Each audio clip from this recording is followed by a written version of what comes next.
A su derecha, se puede observar parte del zoológico Alfonso L. Herrera. Este zoológico es prácticamente el corazón del viejo bosque de Chapultepec y lleva el nombre del biólogo que tuvo la iniciativa de su creación. Su construcción se inició en 1923, a partir de un modelo inspirado en el zoológico de Roma. Actualmente exhibe más de 200 especies, entre las que destacan un gran número de especies endémicas, lo que significa que solo existen en México, como el lobo mexicano y el teporingo, o conejo de los volcanes, especies para las cuales se desarrollan programas de reproducción y estudios únicos en el mundo. También destaca la variada colección de especies de diversas partes del planeta y que se encuentran en peligro de extinción, como el panda gigante, el gorila de tierras bajas y el oso antifaz. Los 4 objetivos primordiales del zoológico son recreación, educación, investigación y conservación de especies de fauna silvestre. La entrada es gratuita.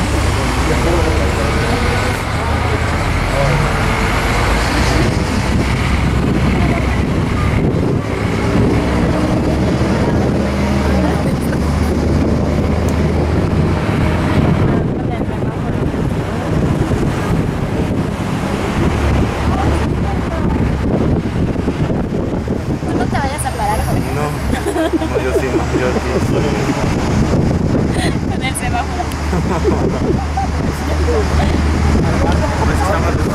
De hecho, me preocupa ahí que va a pegar el teléfono. ¿Quieres que arruine tu video?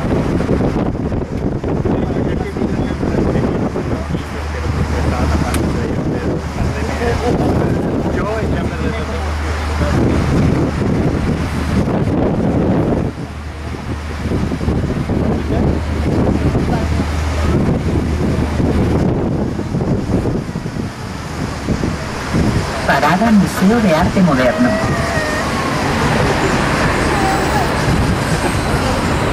A la derecha está el Museo de Arte Moderno, inaugurado en el año de 1964.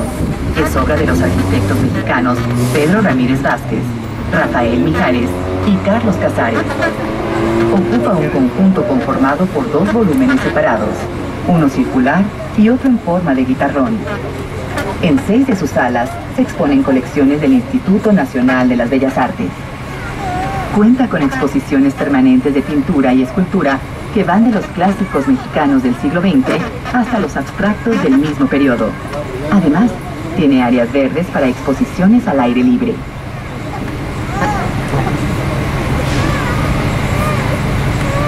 ¿Quieres que estuvieras haciendo yo en Copa ahorita?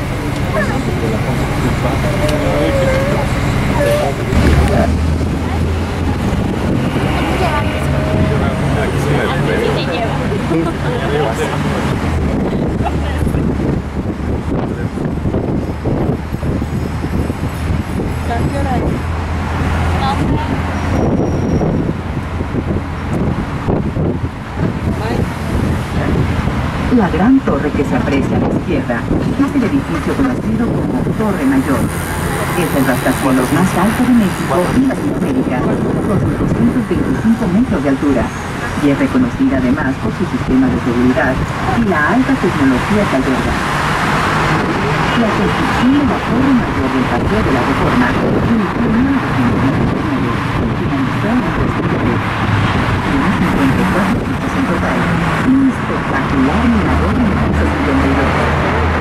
Cuenta con 28 amortiguadores sísmicos cuya capacidad sobrepasa los códigos de protección de la ciudad de México y del estado de California, áreas conocidas por tener sismos frecuentes.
la derecha se encuentra el Templo del Carmen, que fue ideado en 1910 por un devoto dentista, don José María Soriano y Borja, quien había recibido una gracia del cielo, misma que le atribuía a la Madre del Carmen.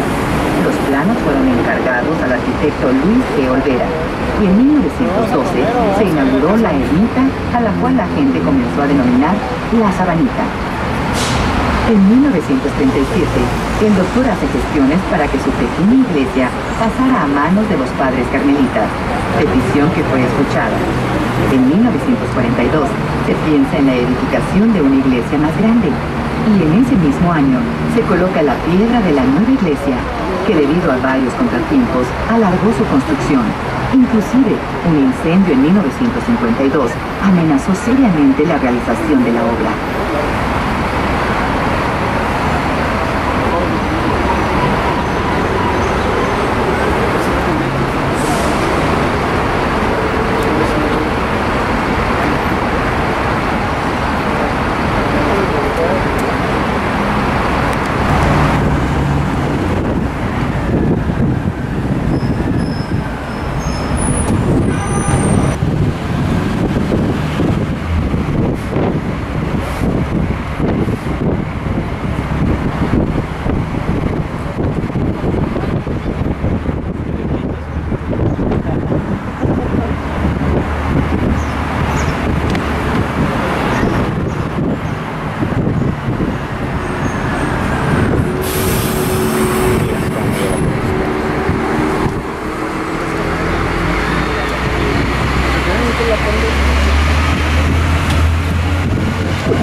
Estamos entrando en la Colonia Condesa, barrio en el que el 50% de su terreno está dedicado a parques y avenidas inspirados en conceptos urbanos europeos. La mayoría de sus inmuebles son destacados ejemplos de la arquitectura Art Deco y colonial californiana. La Condesa también se caracteriza por ser residencia de la juventud bohemia. Actualmente en ella han vivido un gran número de cafés. Pero te querías ir al lado, a la orilla. En 1929, los arquitectos mexicanos José Luis Cuevas y Carlos Contreras diseñaron el fraccionamiento Hipódromo de la Condesa, mismo que usa en sus calles los nombres de algunos de los cadetes del heroico Colegio Militar, quienes defendieron el castillo de Chapultepec durante la invasión norteamericana en 1847. La Colonia Condesa nació destinada a la nueva clase alta mexicana. Debe su nombre a la propietaria de los terrenos donde se asentó, la tercera condesa de Miravalle. La otra parte de la denominación se debe al hipódromo del lugar, que fue destruido para construir la colonia. Desde su inicio como asentamiento urbano y hasta los años 50, permaneció como zona exclusivamente residencial. En 1962, José Luis Cuevas y Carlos Contreras diseñaron el entonces novísimo fraccionamiento ubicado entre las calles Nuevo León e Insurgentes. En este lugar se lograron innovadores espacios al aire libre, no vistos antes en otras zonas del Distrito Federal, y muy al estilo de las ciudades europeas. La notable arquitectura original puede admirarse en casas y edificios que se mezclan con estilos modernos. Durante los 80 y 90, se aceleró el cambio del uso de suelo por la apertura de decenas de restaurantes y cafés, con mesas sobre las banquetas.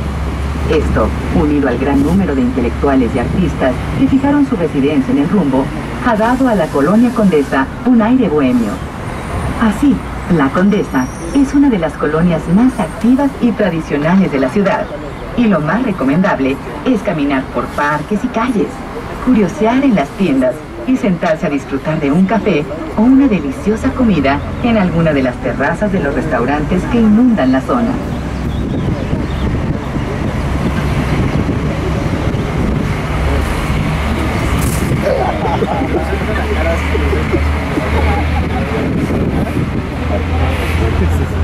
¿Cómo se va a pegar? Ahorita no va a pasar lo mismo, pero con unos cables de alta tensión.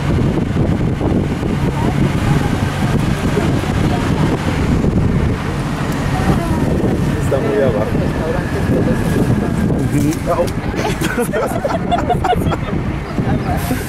¿Papeles?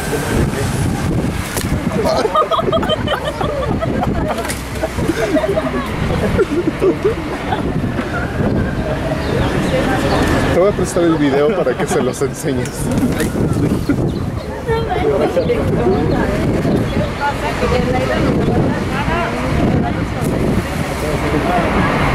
También todos los restaurantes aparte 3 rojos. ¿Ya viste, Rica? Sí. Ya que bajar, no dice.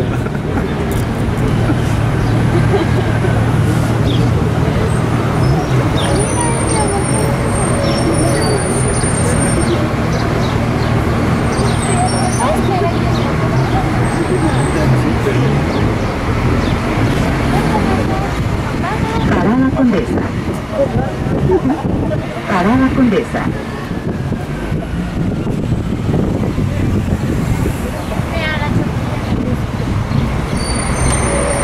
Parada Condesa. Oh, qué parada Condesa.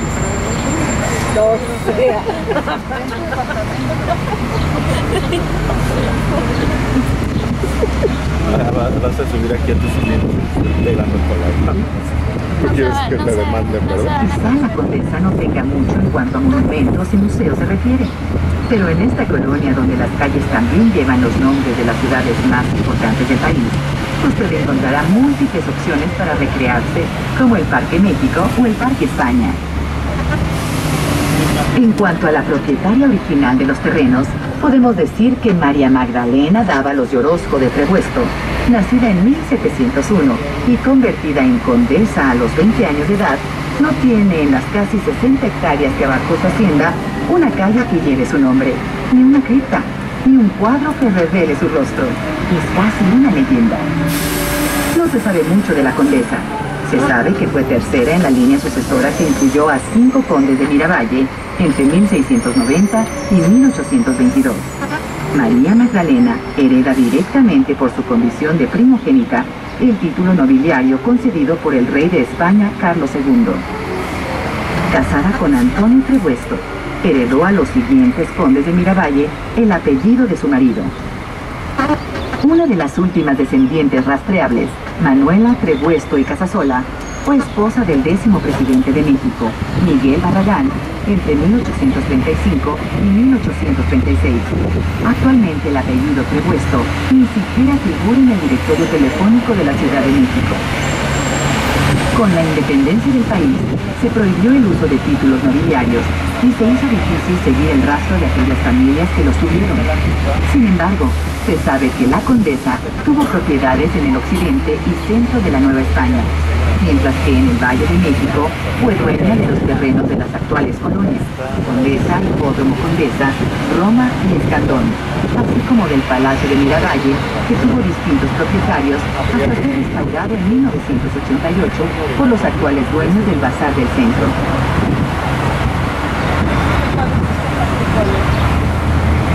No sé. Es el Parque España y no sé cuál otro.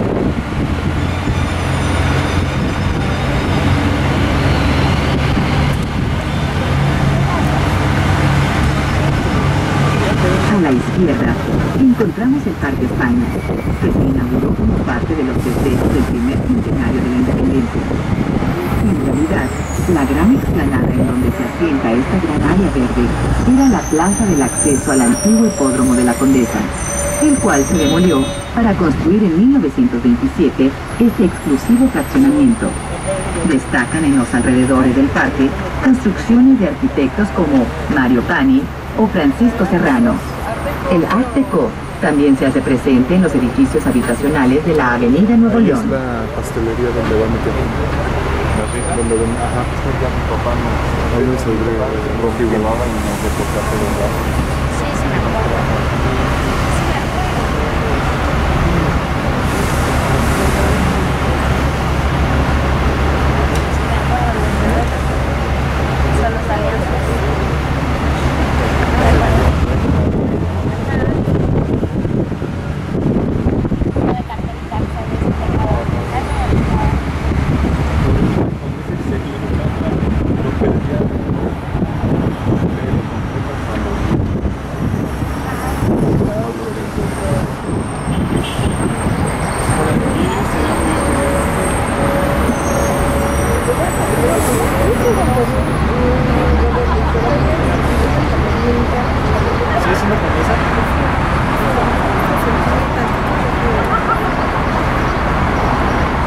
ahorita no lo voy a encontrar.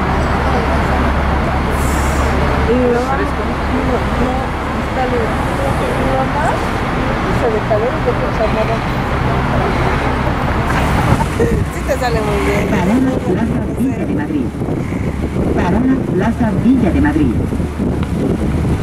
La Plaza España, o Puente de las Cibeles, también fue conocida como Plaza Miravalle, y de forma oficial como Plaza Villa de Madrid. En septiembre de 1980, la fuente en ella instalada fue un regalo donado por los inmigrantes españoles como símbolo de hermandad, y es copia fiel de la fuente de Cibeles de Madrid, la cual representa a Cibeles, esposa de Saturno y madre de Júpiter.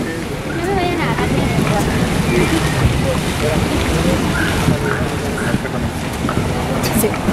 Sus elegantes vestidos habían heredado el hotel de otros tiempos, en que los nombres de sus calles eran efectivamente un restaurante de Europa. Artista los puentes y de 30 Mayo, entre otros, frecuentaban los cafés y restaurantes de esta zona. Algunos edificios de la zona rosa son estilo Art Nouveau, el cual estuvo en boga durante el Porfiriato. Actualmente la zona rosa es una importante área comercial donde boutiques, tiendas de antigüedades, librerías, restaurantes, hoteles, bares y discotecas convergen. Destaca el mercado Insurgentes, en el cual se pueden adquirir artesanías mexicanas de plata, piel y onyx, entre otras. ¿Compraste o lo hiciste?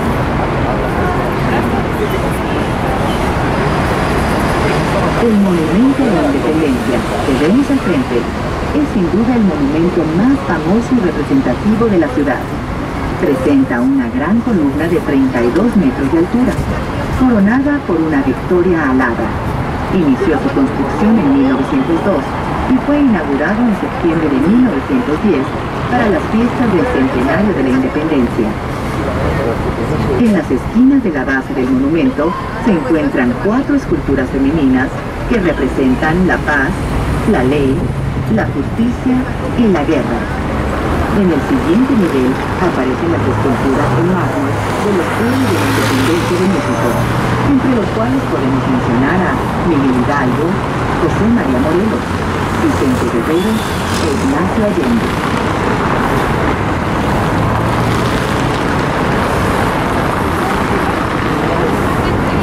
Parada Monumento a la Independencia. La Alameda Central, fundada en el año de 1592 por el virrey Luis Velasco, se dispuso a construir terrenos fangosos ocupados frente a la iglesia de las Trinidades y se plantó una enorme cantidad de álamos que dieron su nombre a este jardín. En parte tiene su estimación definitiva hacia el último tercio del siglo XVIII, en el que ya contaba con aladores y famosos conocidos. Se sabe que a finales de este mismo siglo, el jardín poseía cerca de 2000 árboles. En ella también se encuentran un kiosco del siglo XIX, el monumento a Ludwig van Beethoven, obra de Theodor van Gossen, obsequiada a México por la colonia alemana, y 8 fuentes que representan motivos clásicos: Mercurio, la primavera, ninfa y Pomona. También tiene 6 esculturas que son Mujer reclinada, Desesperanza, A pesar de todo, Gladiador frigio, Gladiador romano y Venus. Parada Hemiciclo a Juárez. El monumento a la izquierda es el Hemiciclo a Benito Juárez, concebido durante las fiestas del centenario de la Independencia. Fue realizado en mármol de Carrara, complementado con 2 bancas adosadas a lo largo de las 10 columnas dóricas que conforman el cuerpo del monumento. Hacia el centro se destaca un basamento custodiado por 2 leones.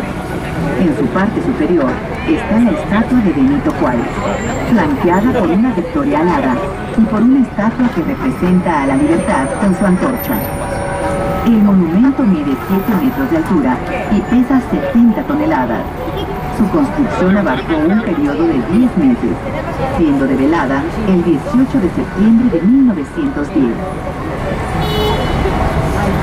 la Torre Latinoamericana, uno de los símbolos contemporáneos y elementos del paisaje de la Ciudad de México. Fue inaugurada el 23 de abril de 1956 y ocupa el espacio del que fuera el convento de San Francisco, con una altura de 182 metros hasta la antena. Durante muchos años fue el edificio más alto de México y de América Latina. Desde los pisos 42, 43 y 44, los visitantes pueden disfrutar de una vista magnífica de la ciudad. Debido a una técnica utilizada en su cimentación, esta torre esquiva casi al 100% las consecuencias sísmicas, hecho que les valió a los ingenieros Leonardo y Adolfo Sebas la obtención en 1945, año de su creación, de un reconocimiento internacional.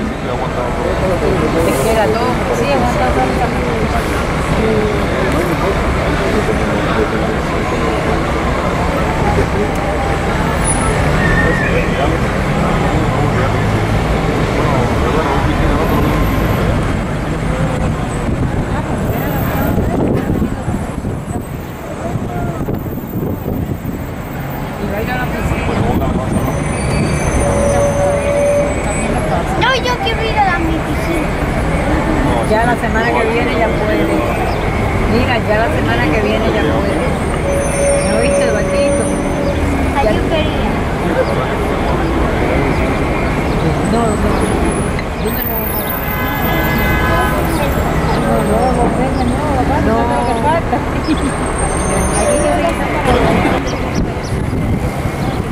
Madero. Madre, vamos a bajar para ir a tomar. A la izquierda tenemos el Palacio de Bellas Artes. Este recinto, proyectado por el arquitecto Adamo Guari y concluido por Federico Mariscal, alberga el Museo del Palacio de Bellas Artes, el Museo Nacional de Arquitectura y el Teatro de Bellas Artes. Aquí se exhiben notables exposiciones nacionales e internacionales, así como diversos espectáculos culturales. Destacan en su arquitectura la fachada Art Nouveau y su interior Art Deco, en donde pueden apreciarse grandes obras del muralismo mexicano realizadas por artistas como Orozco, Siqueiros, Tamayo, Montenegro, González Camarena y Rodríguez Lozano. Asimismo, sobresale una cortina de vidrio a manera de telón en el que se presenta el paisaje de los volcanes Iztaccíhuatl y Popocatépetl.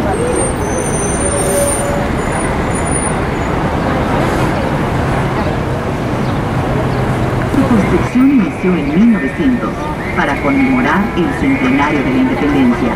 Sin embargo, su inauguración fue hasta 1934, ya que el estallido de la revolución pospuso los trabajos. Esta es una construcción monumental con un peso de aproximadamente 84.000 toneladas, lo que ha provocado que el edificio se hunda desde su construcción. A consecuencia de ello, no se pudieron añadir las escalinatas de acceso que estaban proyectadas.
Y ornamentando los alrededores. Al instalarse el servicio de tranvía tipo de fórmula, el Zócalo se convirtió en la estación principal. A partir de 1920, la plaza empezó a despejarse, convirtiéndose en 1950 1982, en la explanada que hoy vemos con el asta bandera al centro. ¿Es de lo del mundial? A ver qué año. Ay, compra uno.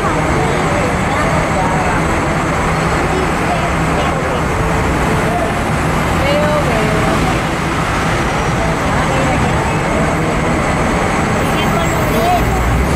¿Qué colores? ¿Qué colores? ¿Qué colores?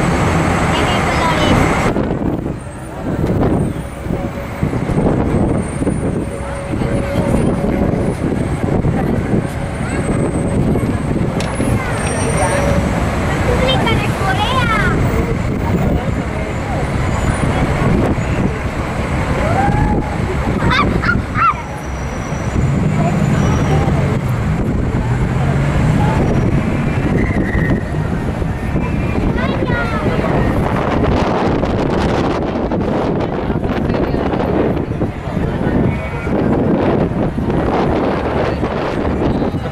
¿Qué ven?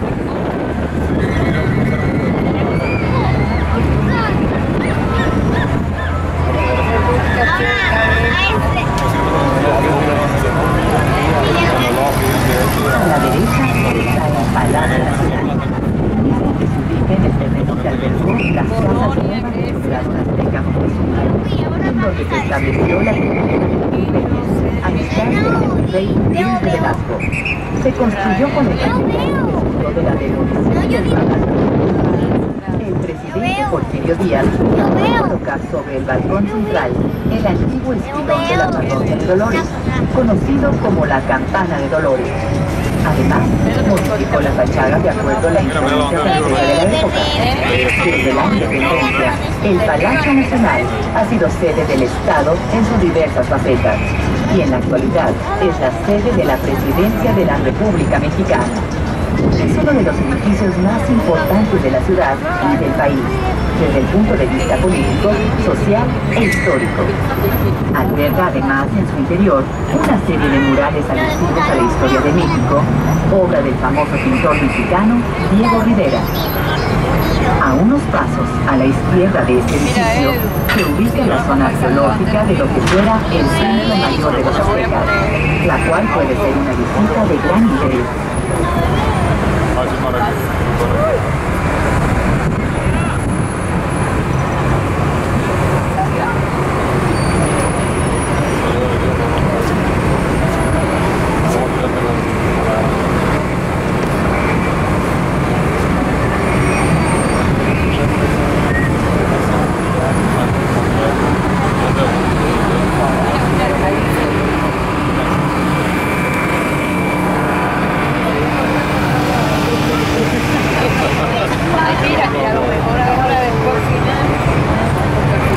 Se encuentra la Catedral Metropolitana, cuya construcción se inició en el año de 1525. Tiene muestras de los estilos herreriano, barroco y neoclásico, que fue con el que el arquitecto Manuel Orsá la terminó en el siglo XVIII. Sus dos torres gemelas miden 71.5 metros desde el nivel del atrio hasta las luces. Contiene 14 capillas y gran cantidad de cuadros, estatuas, mobiliario y retablos con